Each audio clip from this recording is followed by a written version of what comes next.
All right, now by my math, with Susan Collins, a Republican of Maine, a moderate of Maine at that, and Rob Portman, moderate of Ohio, Republican senator, and Lindsey Graham, Republican senator of South Carolina, none of whom are huge fans of this House effort, that already places the House effort in some danger in the Senate, which could explain why they are starting from scratch there. Where this goes is anyone's guess, but this fellow, the Democrat from the beautiful state of Connecticut, Senator Chris Murphy, might have some ideas. Senator, very good to have you. Thanks for coming. Yeah, thanks for having me. What's your sense of where this is going or what you've heard? Is it wise then for the Senate to just be starting from scratch on this? Wouldn't that complicate this whole procedure or what?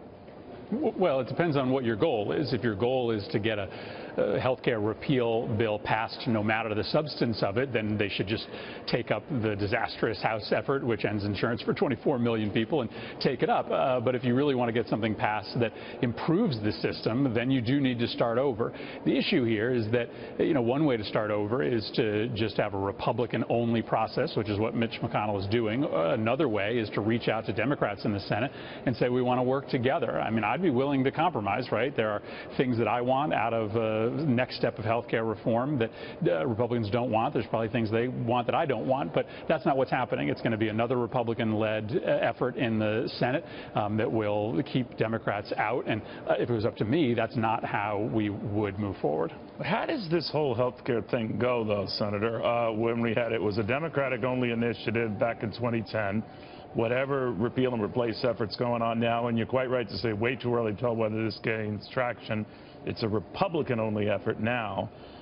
Where do the parties agree? Apparently on bigger issues like keeping your kid on policy longer or pre-existing conditions. There's the state issue that I know you're not a big fan of, where some states might make that more of a hoop to go through. But there do seem to be some common ground areas there.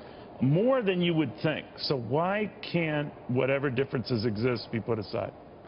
Well, I think that's a fascinating question given the historical context. If you remember, Democrats in putting forward the plan in 2009 thought we were finding middle ground, right? We didn't put forward a Medicare for all system, a single payer system. We borrowed the system that Republican presidential candidate Mitt Romney put into place in Massachusetts, one that was the Republican alternative to the Clinton health care plan in 1993 and 94. So to us, it wasn't a real radical plan that we were passing in 2009 and 2010. Well, apparently the whole idea that limiting lawsuits was a radical idea to some Democrats, to the point where Republicans insisting on it essentially closed themselves out of the negotiations.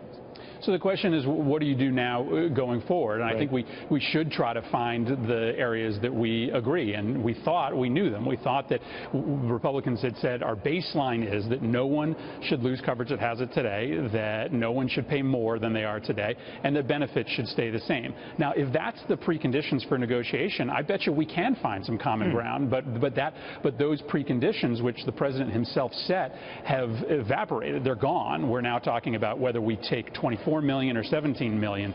We're talking about which diseases but you're talking get covered about the number of the people that you would expect to sign on in the next decade. It's not as if 24 million right now would be cut off. Well, you're talking about a massive contraction of the number of people who would be covered under current law versus who will be covered. But again, I don't think anybody read the president to be saying anything other than contraction is not going, coverage is not going to contract. So if we could get the sort of fundamentals down about what we agree to reach for, then we could talk about how to get there. Still, Senator, you were one of the early ones who, upon looking at this, I know you're not responsible for the whole Obamacare thing, but who said that it did need some adjustments, and they did need to address some of the cost issues that could, I'm not quoting you on this, explode this thing. Well, that is what is happening now. So what adjustments do you think, if leaving aside the Republicans hope to repeal what you support, what financing vehicle would you recommend to keep it afloat? Well, it won't surprise you that I don't accept the premise of your question. I don't know how you categorize something that still has 20 million people signing up as exploding. The fact of the matter is that 80% of people who the math doesn't support. I'm just doing the numerator-denominator thing. The math doesn't support it.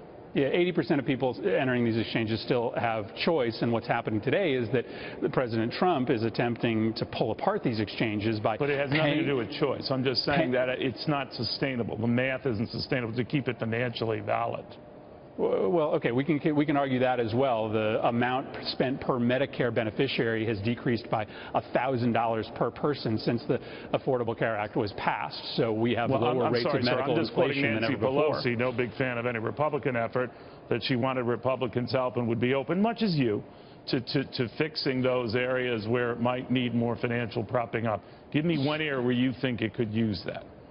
So I think when you look at these exchanges, there's a conversation that could be had. Democrats want to make sure that financial support for the exchanges for the high-risk individuals remains and is permanent. Republicans say, well, we want some more flexible benefit design inside the exchanges to give some choice. Why isn't that a reasonable conversation that we could have together? We both want to do something about the explosion of drug prices. Maybe we have some different ideas about how to get there, but that should be a place that we could work together. So, yeah, I absolutely think there are places that we could work together if we chose to choose what our end goal is going to be and try to get there together. All right, Senator, well put, well reasonably put as well. Senator Chris Murphy, Democrat, Connecticut. Thank you, sir.